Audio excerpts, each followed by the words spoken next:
ಒಂದು ಕಡೆ ರಾಮೇಶ್ವರಂ ಕೆಫೆ ಬ್ಲಾಸ್ಟ್ಗೆ ಸಂಬಂಧಪಟ್ಟಂತೆ ಪೊಲೀಸರು ಎಲ್ಲ ಆಯಾಮಗಳಲ್ಲಿ ತನಿಖೆಯನ್ನ ನಡೆಸ್ತಾ ಇದ್ದಾರೆ. ಆದರೆ ಮತ್ತೊಂದು ಕಡೆ ಪ್ರತಿನಿತ್ಯ ಸಾವಿರಾರು ಜನ ಬಂದು ಊಟ ತಿಂಡಿ ಚಹಾ ಸವಿಯುವಂತಹ ರಾಮೇಶ್ವರಂ ಕೆಫೆ ಏನಿದೆ ಅಲ್ಲಿ ನಿನ್ನೆ ಆ ಬ್ಲಾಸ್ಟ್ ಆಗಿದೆ. ಆ ಬ್ಲಾಸ್ಟ್ನಲ್ಲಿ ಗಾಯಗೊಂಡವರ ಆರೋಗ್ಯವನ್ನು ವಿಚಾರಿಸ್ತಾ ಇದ್ದಾರೆ. ಬ್ರೂಕ್ಫೀಲ್ಡ್ ಹಾಸ್ಪಿಟಲ್ಗೆ ಸಿಎಂ ಸಿದ್ದರಾಮಯ್ಯ ಅವರು ಬಂದು ಅಲ್ಲಿ ಗಾಯಾಳುಗಳ ಪರಿಸ್ಥಿತಿಯನ್ನ ವಿಚಾರಿಸ್ತಾ ಇದ್ದಾರೆ. ಅವರ ಆರೋಗ್ಯ ಸ್ಥಿತಿಯನ್ನ ಗಮನಿಸ್ತಾ ಇರೋದನ್ನ ಗಮನಿಸಬಹುದು. ವೈದ್ಯರು ಅವರಿಗೆ ಇನ್ಫಾರ್ಮೇಷನ್ನ ನೀಡ್ತಾ ಇದ್ದಾರೆ. ಈ ಪೇಷಂಟ್ನ ಪರಿಸ್ಥಿತಿ ಹೇಗಿದೆ, ನಿನ್ನೆ ಬಂದಂತಹ ಸಂದರ್ಭದಲ್ಲಿ ಇವರಿಗೆ ಎಲ್ಲೆಲ್ಲಿ ಅಟ್ಯಾಕ್ ಆಗಿತ್ತು ಅಥವಾ ಎಲ್ಲೆಲ್ಲಿ ಸುಟ್ಟ ಗಾಯಗಳಾಗಿತ್ತು, ಈಗ ಅವರು ಹೇಗೆ ರಿಕವರ್ ಆಗ್ತಾ ಇದ್ದಾರೆ, ಯಾವಾಗ ಡಿಸ್ಚಾರ್ಜ್ ಆಗಬಹುದು, ಏನೆಲ್ಲ ಆಗಬಹುದಾಗಿತ್ತು. ಸೊ ಇದೆಲ್ಲದರ ಬಗ್ಗೆ ಸಂಪೂರ್ಣವಾಗಿರುವಂಥ ಇನ್ಫಾರ್ಮೇಷನ್ ವೈದ್ಯರು ಕೂಡ ಅಲ್ಲಿ ಸಿಎಂ ಸಿದ್ದರಾಮಯ್ಯ ಅವರಿಗೆ ಎಕ್ಸ್ಪ್ಲೇನ್ ಮಾಡ್ತಾ ಇರುವಂತಹ ದೃಶ್ಯ ಗಮನಿಸ್ತಾ ಇದ್ದೀರಾ. ಬ್ರೂಕ್ಫೀಲ್ಡ್ನ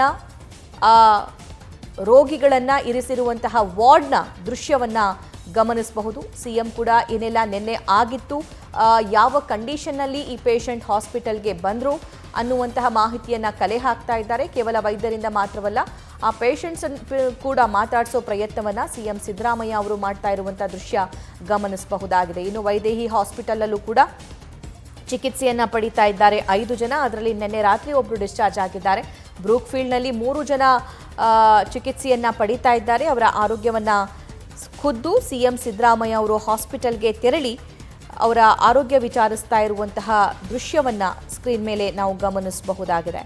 ಈ ಘಟನೆಯಲ್ಲಿ ಸ್ವರ್ಣಾಂಬ ಅನ್ನೋ ಮಹಿಳೆಗೆ 40% ಸುಟ್ಟ ಗಾಯಗಳಾಗಿತ್ತು.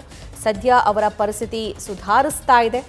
4 ಗಂಟೆಗಳ ಸತತ ಸರ್ಜರಿಗೆ ಅವರನ್ನು ಒಳಪಡಿಸಲಾಯಿತು. ಐಸಿಯುನಲ್ಲಿದ್ದ ಸ್ವರ್ಣಾಂಬ ಅವರನ್ನು ನಾಳೆ ಮೋಸ್ಟ್ಲಿ ಜನರಲ್ ವಾರ್ಡ್ಗೆ ಶಿಫ್ಟ್ ಮಾಡಲಾಗುತ್ತೆ ಅನ್ನೋ ಮಾಹಿತಿಯನ್ನು ವೈದ್ಯರು ಕೂಡ ನೀಡಿದರು.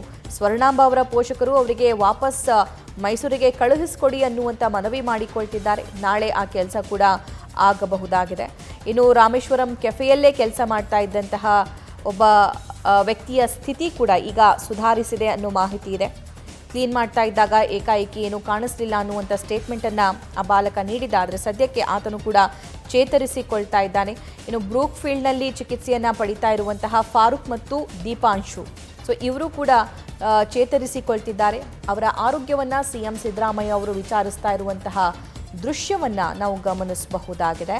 ಇನ್ನು ಫಾರೂಕ್ ಮತ್ತು ದೀಪಾಂಶು ಅವರ ಆರೋಗ್ಯದಲ್ಲೂ ಕೂಡ ಸುಧಾರಣೆ ಕಂಡು ಬರ್ತಾ ಇದೆ. ಅವ್ರನ್ನ ವಾರ್ಡ್ನಲ್ಲಿ ಸದ್ಯಕ್ಕೆ ಚಿಕಿತ್ಸೆ ನೀಡಲಾಗ್ತಾ ಇದೆ. ಮೋಸ್ಟ್ಲಿ ನಾಳೆ ಅಥವಾ ನಾಳಿದ್ದು ಅವರನ್ನು ಡಿಸ್ಚಾರ್ಜ್ ಮಾಡುವಂತಹ ಸಾಧ್ಯತೆ ಇದೆ. ನ್ಯೂಸ್ ಫಸ್ಟ್ ನಿರ್ಭೀತಿಯಿಂದ ನಿಮ್ಮ ಪರವಾಗಿ.